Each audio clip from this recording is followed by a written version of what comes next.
Hello, Black Healing Matters family. This is Danielle here at the Black Healing Matters podcast, where we offer you ideas to hopefully move you one step closer to your healing. I am so excited because I believe in happy Mondays, and that's what today is. It's a happy Monday. So, happy Monday to you, Black Healing Matters fam. And I hope that you are having a wonderful one. The reason that we gather here every day is to really help make our days and our moments down to the moment better. That's it. That's right. To bring goodness to our communities down to the moment. That's what I'm hoping for. And so today I am excited to be offering you on this Mental Health Monday some tips and ideas that I hope will make your moments better. And as you know, we're beginning this new year, and a lot of us have a lot of things going on. Maybe you've put some New Year's resolutions, or as I like to call them, intentions in place for this year. And maybe they've got you working extra, overtime, which is good, But on the flip side of that, facing something new can really invoke anxiety. And last week, we really got into anxiety and some ways to cope with your anxiety. But also, in addition to anxiety, there may just be some good old-fashioned fear. Yeah, fear? Anybody experiencing fear around your big goals? They don't call them big, scary goals for nothing. And so if you've got some big, scary goals for this year, fear not, okay? You are not alone. Really, you're not alone, myself included. I've got some big, scary goals for this year. And part of that is, as I shared with you guys, my intention for 2018, my word is to elevate. And so, elevating,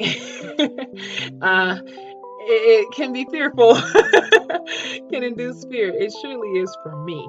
But the point is that you feel the fear and you do it anyway, right? And you keep on pushing anyway. But the question becomes, how do you do that?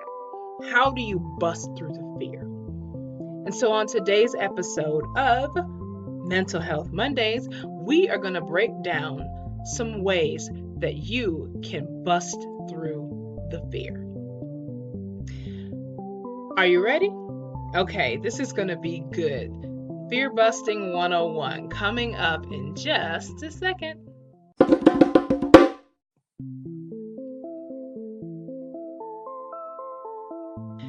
Okay, and we're back at it. So, fear busting in 2018. I actually was doing some research about this, and I came across this article here on the psychologytoday.com website by a doctor by the name of Pamela Garcia. And she actually really broke down in a very nice, simplistic way fear and how, not just what is fear, because I think we all need a definition of what fear is. We've all felt it before, but really how to deal with fear. Oftentimes we hear, the acronym FEAR, false evidence appearing real, and like mnemonics like that, which, that's cool. But that doesn't actually address how to deal with fear, how to, again, bust through fear, like Walker, Texas Ranger, bust through fear. Yeah, okay, don't tell me I'm the only one who remembers that show, y'all. Stop playing, okay? All right. So, Black Healing Matters family, as a community, as Black folks, fear is something that not only is present, but unfortunately, we don't even address it sometimes.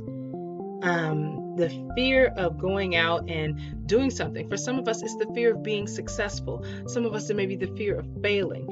Some of us, may be the fear of looking stupid. That is a huge fear in our community. The fear of looking stupid is huge. Or looking unprepared, looking unprofessional. These are vestiges of our history, of our experience in America particularly, and in the world as being the underdogs and as being expected to be less than and inferior. And so I know a lot of us have this extra pressure that we feel like we have to really prove ourselves. And then fear creeps in because it's like, well, what if this happens? And that also is linked with anxiety. Or what if I can't do this? Or I'm afraid that I'm not able to produce or not able to live the way that I know that I could, or that I'm supposed to, rather. So I really like this system that what's her name, Dr. Garcia? Yes, Pamela Garcia lays out here, and I think this can really help us all in dealing with our fear. So this is an acronym, FEAR, right? Spelling fear. So the letter F stands for focus. So focus, E, stands for expose. A stands for approach. And R stands for rehearse. So I'm going to go through and break down each one of these really quickly as per this article on the Psychology Today website, which you can find easily. If you Google a fear-busting formula that you can remember by Pamela Garcia, you will find this article, okay? So I'm going to go through it real quick here. So F, focus. She says focus instead of freaking out.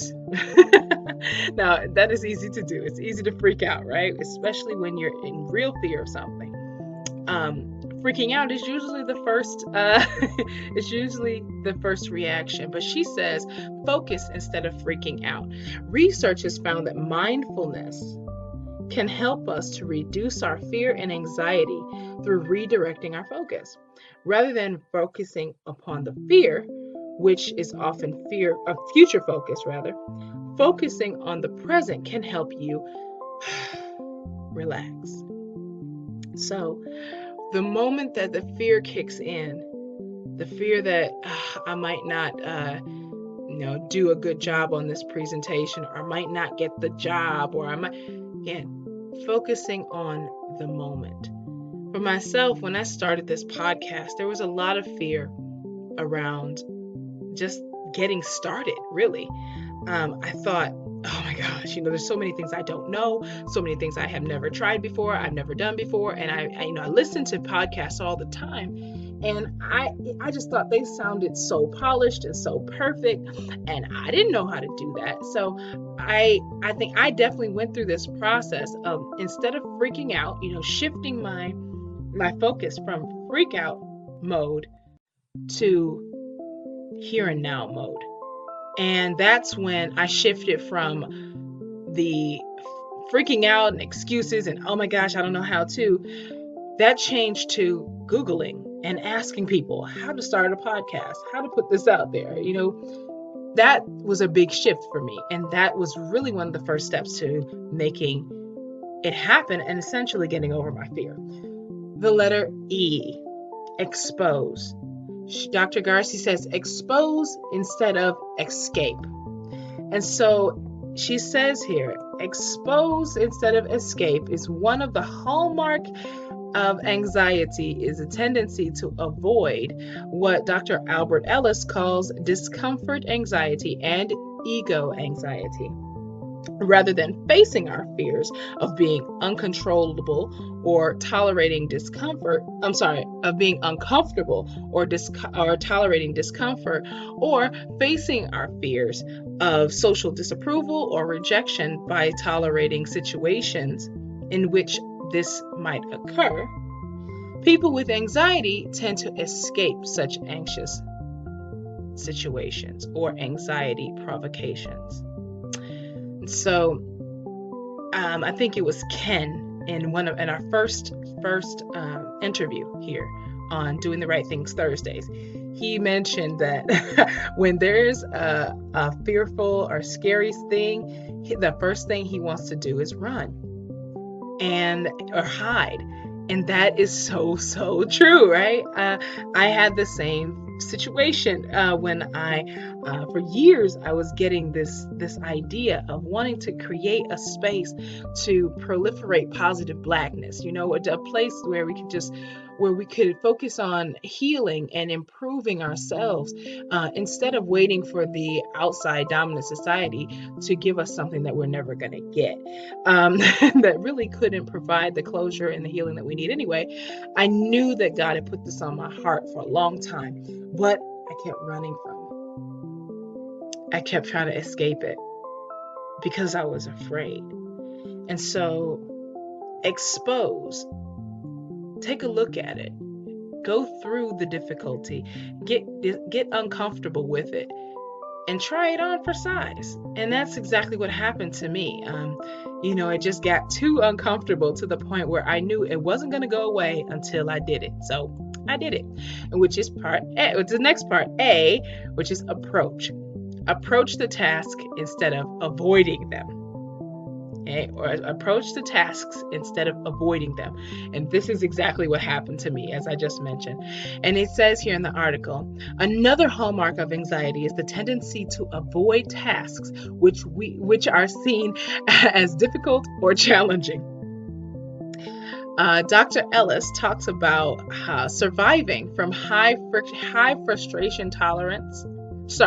Talks about striving for high frustration tolerance, which means doing that which leads to longer term satisfaction, over low frustration tolerance, which is doing that which is expeditious in creating comfort, but ultimately sacrifices long term satisfaction. So basically, it means doing the hard things now, getting uncomfortable, and letting that be okay. Man, I can't tell you how this became so true for me.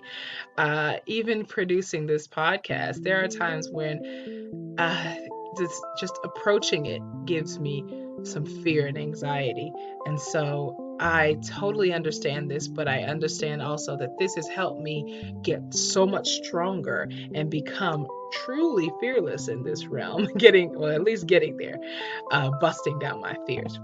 And the last step are rehearse. So rehearse a lot, just doing it over and over again. Rehearsals involves practicing a behavioral skill in a repeated fashion until it's mastered. Actors, speakers, athletes, musicians, singers, dancers, skaters, and other performers understand that practicing frequently and often and well is essential to a great performance. And so I think that from day one of this podcast to now, if you go back and listen to the first episodes, I think you can see a clear progression. I definitely feel like I've progressed and like it's definitely gotten better. But more importantly, I feel better, and the fear has truly subsided in so many ways, and now I'm open to pushing myself into some other fear zones. And this, as I said, rehearse a lot. It just helps to be able to move into new spaces. So, Black Healing Matters family, I hope that you continue to bust through your fears using this FEAR, focus, expose, approach, and rehearse method in order to see your intentions come to life in 2018. I love you. And as always, fam, stay blessed. Black Healing Matters.